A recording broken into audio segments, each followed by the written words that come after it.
ഇന്ന് ആഗസ്റ്റ് 15 ആയതുകൊണ്ട് രാവിലെ തന്നെ പോകാൻ വേണ്ടിയിട്ട് മാറ്റി നിൽക്കുകയാണ് കേട്ടോ സച്ചു. ആ ഒരു നോട്ടം കണ്ടോ, ഞാൻ വീഡിയോ എടുക്കുന്നത് കണ്ടിട്ട് 8:30 പോയി ഒരു 10:30 ആയപ്പോഴേക്കും മൂപ്പര് ഇവിടെ എത്തിയിട്ടുണ്ട്. ആദ്യം ഒന്നും പോയിട്ടുണ്ടായിരുന്നില്ല കേട്ടോ. അങ്ങനെ അവന് വന്ന് രണ്ടുപേരെയും കടയിലേക്ക് പറഞ്ഞയച്ചു. എന്തിന്? തക്കാളിയും പച്ചമുളകൊക്കെ വാങ്ങിക്കാൻ. അവർ ഇവിടുന്നാണ്ട് ഇറങ്ങി കടയിലെത്തിയിട്ടുണ്ടാവും. ആ ഒരു ടൈമിൽ ഇതാ 5 കിലോ തക്കാളി 100 എന്ന് പറഞ്ഞു വന്നിട്ടുണ്ട്. ഏതായാലും 2.5 കിലോ ഞാൻ വാങ്ങിച്ചിട്ടുണ്ട്. ഇതിന് വ്യത്യാസം നോക്കാമല്ലോ എന്ന് വിചാരിച്ചിട്ടായിരുന്നു. അപ്പോൾ കടയിൽ നിന്ന് വാങ്ങിച്ചത് അത്യാവശ്യം നല്ല വലിപ്പവും നല്ല ഗുണവും മണമൊക്കെ ഉണ്ടായിരുന്നു.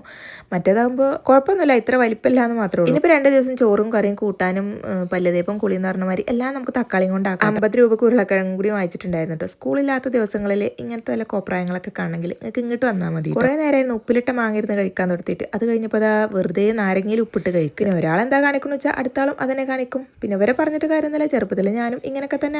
അറിയില്ല, കുട്ടികളായിരിക്കുമ്പോൾ പുളിയോടൊക്കെ ഭയങ്കര താല്പര്യമായിരിക്കും അല്ലേ, മാങ്ങ പുളിങ്ങ നാരങ്ങ. അത് കഴിഞ്ഞിരിക്കുമ്പോൾ സച്ചുവിന് ഭയങ്കര വിശപ്പ്, എനിക്ക് കുറച്ച് ചോറ് വേണം. അപ്പോൾ ഇന്നലത്തെ മീൻചട്ടിൻ്റെ കറി ഉണ്ടായിരുന്നു ഫ്രിഡ്ജിൽ. അങ്ങനെ അതെടുത്തിട്ട് അതൊക്കെ കുറച്ച് ചോറും കൂടെ ഇട്ടിട്ട് വേറെ കൂട്ടാനും കാര്യങ്ങളൊന്നും വേണ്ട, എനിക്ക് ഇങ്ങനെ കഴിക്കണം, ചട്ടിയിൽ കഴിക്കണം എന്നൊക്കെ പറഞ്ഞിട്ടിരിക്കുകയാണ്. എന്നാൽ പിന്നെ അവൻ്റെ പൂതിയല്ലേ, അങ്ങോട്ട് കഴിക്കട്ടെ എന്ന് വിചാരിച്ചു. മീൻ പൊരിക്കാനുള്ളതൊക്കെ മസാല തേച്ച് വെച്ചിട്ടുണ്ട്. അതിനുള്ള ക്ഷമയും കാര്യങ്ങളൊന്നുമില്ല, അവനക്ക് ഇങ്ങനെ തന്നെ കഴിക്കണം. പിന്നെ പാവം തോന്നിയിട്ട് പെട്ടെന്ന് ഒന്നിട്ട് പപ്പടം അങ്ങോട്ട് പൊരിച്ചു കൊടുത്തു കേട്ടോ. എന്നിട്ട് ആ ഒരു പപ്പടം കൂടെ കൂട്ടി കുഴച്ചിട്ട് നല്ലപോലെ കഴിച്ചിട്ടുണ്ടായിരുന്നു. അവനക്ക് അങ്ങനെയൊക്കെ കഴിക്കുന്നത് ഭയങ്കര ഇഷ്ടമാണ് കേട്ടോ. ഫാത്തിക്കുട്ടിക്ക് പിന്നെ അങ്ങനെ ഒന്നും അങ്ങോട്ട് പോകും. അപ്പം നമ്മുടെ ഒരു ആഗസ്റ്റ് 15 ഇങ്ങനെയൊക്കെ ആയിരുന്നു കേട്ടോ. അപ്പോൾ നിങ്ങൾ സബ്സ്ക്രൈബ് ചെയ്യാതെയും ഫോളോ ചെയ്യാതെയും കാണുന്നതെങ്കിൽ ഒന്ന് ചെയ്യാം കേട്ടോ.